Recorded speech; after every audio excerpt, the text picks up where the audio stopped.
Okay guys, so you know why we are here. We're here to play with some makeup. It's long overdue.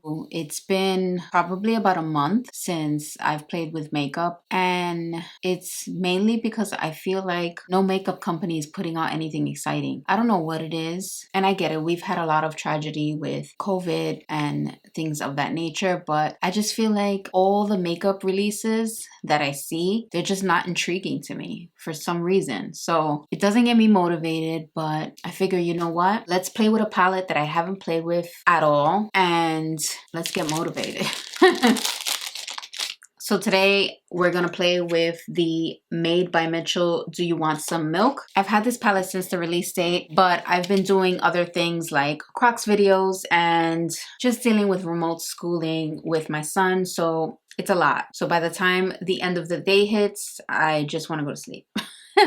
But we are here. So let's open this bad boy up. Now it's one of these slip ones. You guys know, if you guys haven't seen, I have 2 other reviews of his first 2 palettes. I will link them up above here. Let's check it out. So opening it up, this is what it looks like. And then in the back, that is what it looks like, and it says here, hello my MBM family, which stands for Made by Mitchell. First of all, I want to say thank you for the crazy journey we have been on so far. We have done so much together, and I'm so grateful for the trust you have put in me to bring you products that you need and love. Here we are with our new baby, Milk. You guys knew this was coming sooner or later, so why not sooner? We have the most luxurious metallics, bold, bright mattes, and your neutral necessities. Dive in and drip in. Do you want some milk? So of course it has the ingredients, and it says here, please note some colors contain pigments which according to US law may not be suitable for use of the eye area, which basically means that it can possibly stain your eye. So let's open her up. Now opening it up, this is exactly what it looks like. You see the big mirror. You see the little slip, and these are the colors. And I always feel like, maybe because he's a makeup artist, but I always feel like he gets the color stories like so good. Like he's so good at getting color stories correctly. Even though to the average person, when they look at this, it's like, oh, it's just a whole bunch of colors mixed together. I feel like he's thought of this very well because he has the shades for the creases, and they match well with the bright colors as well as the metallics. So this is like very well thought out, which I love. I don't think this was done purposely, but I noticed there that the M here is sideways, and I don't think that was done purposely. So maybe that was a mistake on the lab's part. But anyway, what we're going to do is we're going to do a look with it. Scoot you guys in a little closer, and we're going to just do a look. So now that you guys are a little bit closer, let's prime the eyes. I want to use my Tarte Shape Tape. I know Mitchell uses the P. Louise. I just find that it's a little liquidy in consistency for me. It definitely does make the eyeshadows seem a lot more vibrant. The consistency of it is just not my favorite. I prefer something more thick and sticky because I feel like the shades adhere to the base a lot better this way. Just my opinion. So I am applying white a good amount. And if you guys know of any good makeup launches that are happening now, please let me know down in the comments, because I feel like, what is happening? Like, I remember going to Sephora and Ulta and literally wanting to buy everything in the store. And now when I go into Sephora and Ulta, I just walk out with disappointment. Like, I don't know what's happening. I feel like maybe makeup companies are just like not having their creative juices flowing. I don't know what it is, but I have just been so bummed out with the makeup releases. I don't know what is happening. So I always like to use either a sponge or a very fluffy brush just to make sure that this concealer is spread out evenly. And of course I like to bring it down a little bit because sometimes I like to put my shadows down that way and in the inner corners of my eye as well. I don't put concealer here in the bottom yet, only because I have super dry under eyes, so I like to leave that for last. And usually if there's fallout, that's exactly where to fall. So if I'm gonna wipe it out anyway, it just doesn't make sense. So let's grab a brush and let's see what we're gonna do. Okay, so you know what? I really want to try that hot pink shade, which is Lactose. This very vibrant pink here. Dipping my very fluffy brush in. This is what the fallout looks like. So very standard when it comes to eyeshadow palettes. Let's see. I want to really bring it in here. And I don't think I'm going to do a cut crease because I do a cut crease very often on my channel. I mean, I love cut creases, don't get me wrong. But I want to try to like get the creative juices flowing and do something different. So that color is Vibrant. And you see there is fallout already, but that's fine. Next, I really want to dip into that lavender shade, which is Pearl. This one there. And you guys know I am using a different brush. And I am bringing this shade literally right below my eyebrow. And this shade, I thought it was going to be a lot more pigmented than it is. As you can see, it's almost like a wash of a color. But we're going to work with it. Then going back with that vibrant pink, that Lactose color. And just bringing it up to blend with that lavender shade. Let's dip into that orange shade, which is Sugar Puff. This one here. And I'm putting that shade directly next to Lactose, which is that pink.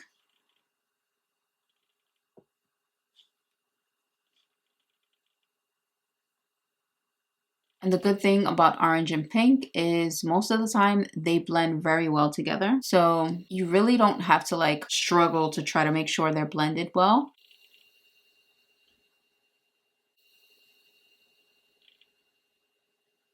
And then working with vibrant shades, you always want to go back to the previous shade and just make sure that you bring back that pigmentation.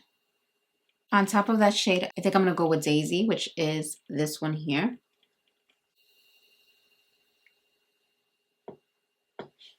And again, making sure I bring that color all the way up to my brow bone. And of course, you don't have to do this if you don't want to.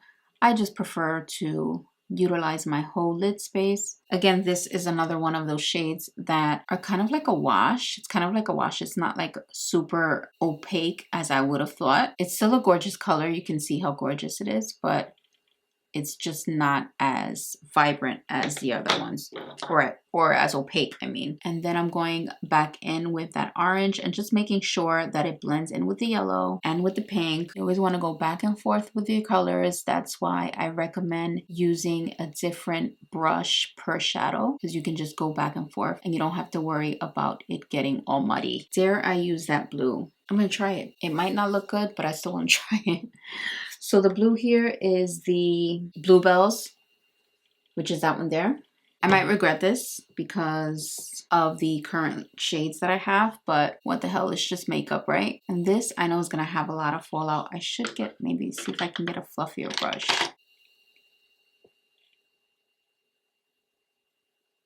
I mean, it's not bad. Let's see, maybe I'll dip into that lime green shade, which is Soured. This one here. Let's put it on top of there. What the hell, right? Okay. Going back in with that Bluebells shade and just, I like to do like little upward flicking motions when blending in with the other shade, just so there's not like a really harsh line. What I want to do is clean this up a little bit, do the same thing on the other side, and then I will be right back. Okay, so I am back and we're going to do the bottom lash line. So I really want to dip into some of those metallics just to see how they perform. So I'm thinking maybe this pink one here, which is M Hollerant. And that's literally what it's called, M, like the letter Hollerant. And I'm just taking kind of like a really small like pencil brush almost. That's pretty. See, then dipping into the shade Licky Licky, which is this one here. The good thing about these metallics that I notice is with really crappy metallics, they tend to like crumble once you put your brush in the pan, and you can see it's still intact. So that's a big plus. You can tell it's made well. And I'm just using this shade directly next to the previous one. Then let's dip into that feline shade, which is this one here. Let's check it out. And just make sure it's blended. But this shade is gorgeous too. This shade is beautiful in person. Okay, I scooted you guys back a little bit just so that way we can apply the foundation. Normally I do this off of camera, but you know what? I'm just trying to motivate myself, motivate you guys out there if you guys feel the same way I do about the makeup launches recently. So I'm going to get back into my love of makeup. Now, what am I using? I am going to use this. I've raved about. I have a makeup revolution video. It's like one of my older ones where I was reviewing all makeup revolution products. So this is like super inexpensive. I will list the price down on the bottom, but it's such a good foundation. This, of course, is a cream foundation. And if you're into like full coverage like I am, one of my faves, and super inexpensive, which is a big plus, obviously. And the color is so good. Like, it's so natural. It's not, you know, with a lot of foundations, it's like too pink or too yellow. This one is like the perfect shade.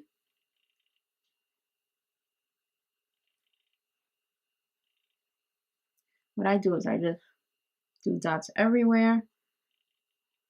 And I'm gonna get a big kabuki brush. This is the Morphe Y7 and just buff it out. Now, of course, wherever you feel like you need more foundation, you just apply more. Usually I need more around my nose area. I feel like that kind of fades away or comes off very easily. So, and look at how good this color is. Like, it's like so neutral. I use the F10 for my overall complexion. And then I use an F7 for highlighting purposes. So that's what the F7 looks like. And then the F10, I'll show you what it looks like. So if you're similar to my complexion, then you would probably love this. And always, always blend your earlobes. I feel like people could clock you if you have like foundation that doesn't really match your complexion. For me, my neck is always super white. Like, my neck does not tan at all. So I always have to bring my foundation all the way down to my neck. And I do put some on my earlobes as well, just so that way it blends throughout. Because let's say you don't, you'll see the demarcation here. So you don't want to have that.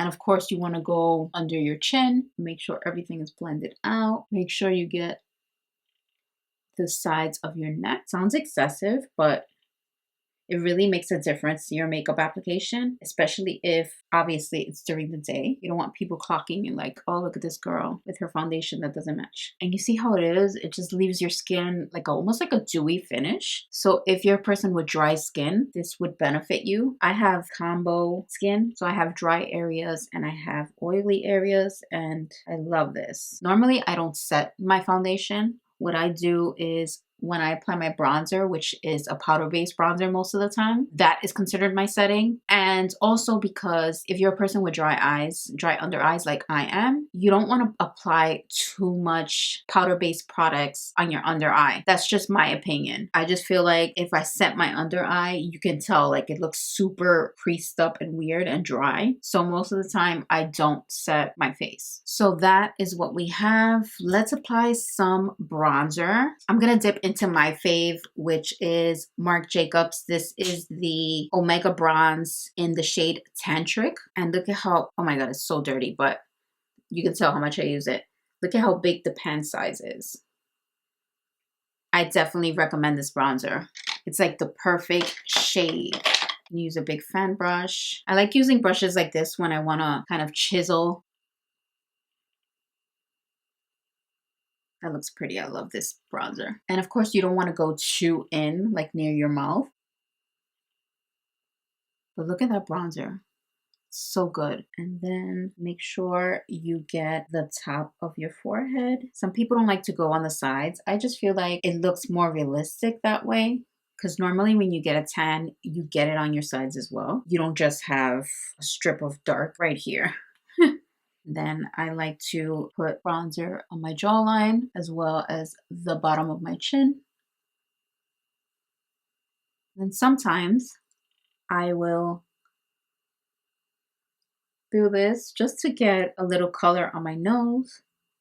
Now, do I want to try? Made by Mitchell came out with a new Blursh color, which is kind of like a purple. I'm a little shook by it. I don't know if it's going to look right with this look, but I figure, you know what? We're here. Let's try it. So this is what it comes in, right? And the shade is Dairy Queen. And look at this, guys. Like this looks so like scary and intriguing at the same time. But you know what? I'm going to try it. That's what we're here for. So, oh my God, I am going to, woo, Lord. Okay, do that. Then maybe get a brush like this. And then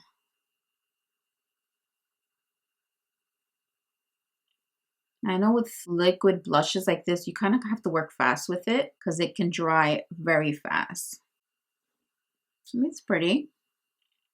Let's do the other side and see.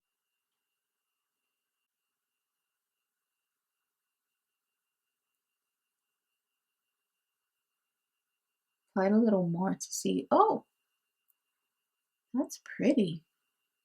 Now, if you guys remember in my last makeup video, which was reviewing the new palette from Jeffree Star Cosmetics, I had an issue with the mascaras not coming in on time. So I do have mascaras obviously now. I want to test out this blood orange one. Of course, it came in this little component, very like a moment.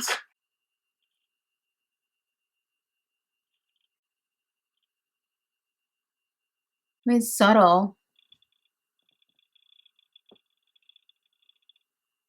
Okay, now for lips. Let's see. I'm thinking obviously something very nude. Maybe. So this is the Jeffree Star Cosmetics Velour Liquid Lipstick in the shade Hunty.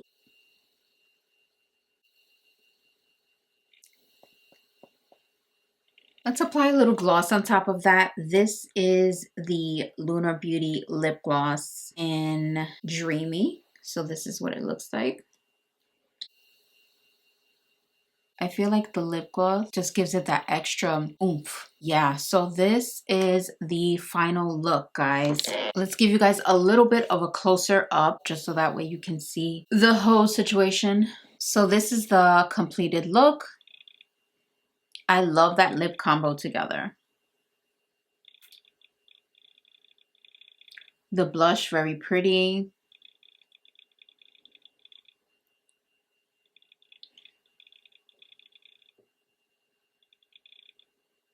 Okay, so let's run down the line of products. In terms of the eyeshadow palette. So the Made by Mitchell eyeshadow palette. So I did use 9 shades out of the whole palette, which is not a lot. But if you guys do want to see me utilize these shades here, kind of like do a fall look, please let me know down in the comments. In terms of what I did use, I love the metallics. I think they're gorgeous, super high quality. In terms of the mattes, I was a little surprised.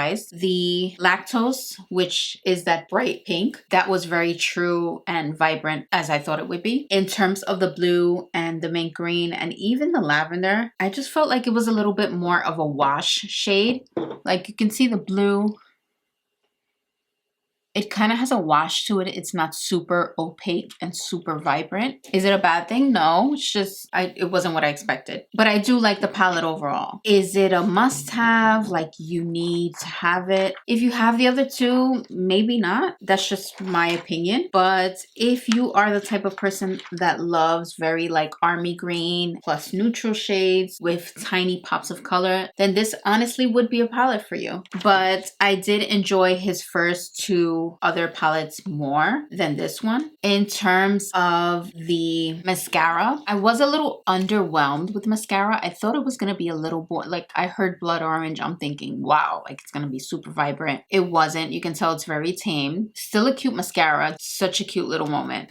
And I love the box it comes in. But this shade, it was okay. Would I recommend it? Like, it's a must-have, like you need to have it? I don't think so. I've actually seen some NYX mascaras that have been a little bit more vibrant than that one. It's no shade at all because NYX has amazing products. Please don't confuse their inexpensive pricing with their quality. A lot of NYX products that I have tried, I have enjoyed. I've tried a lot of the NYX mascaras and I've enjoyed them. They're very vibrant. MAC at one point had very beautiful colored mascaras that were super vibrant. I haven't seen them recently. MAC is just one of those brands where I feel like they kind of fell off too, along with a lot of other brands. But this shade in particular, I wasn't super wowed by it. In terms of the Blursh, I love this. I would definitely recommend this. It's a beautiful shade. I think it would go very well with even deeper complexions. Oh my God. I think this on a deeper complexion would be gorgeous. It looks a little scary when you first take it out of the carton, but it blends so seamlessly that it's not scary at all. So I would definitely recommend this Blursh. The foundation, of course, I reviewed in my previous video, but of course I recommend them. They're super inexpensive, super long lasting, very full coverage. If you're into that, I would definitely recommend it. What else? The lip combos. They're not anything new. I've had them, but together I think they're bomb. It's like such a beautiful shade with the gloss. It's like such a good combination. So this is again, the Jeffree Star Cosmetics Velour Liquid Lipstick in the shade Hunty, along with the Lunar Beauty Lip Gloss in the shade Dreamy. So this together, look at how gorgeous. Such a gorgeous combo. If you're into a nude, beautiful lip, seamless looking, I could definitely see this for like weddings even, because it's such a beautiful color. So I would definitely recommend this. I hope you guys enjoyed this video. I hope you guys got the motivation to get back into makeup if you are a person that is into it. Hopefully in the near future, there will be more makeup launches that are more creative, more innovative. I would just love to see that because recently I just feel like blah. Other than that, I will see you guys in the next video. I hope you guys enjoyed this. Bye.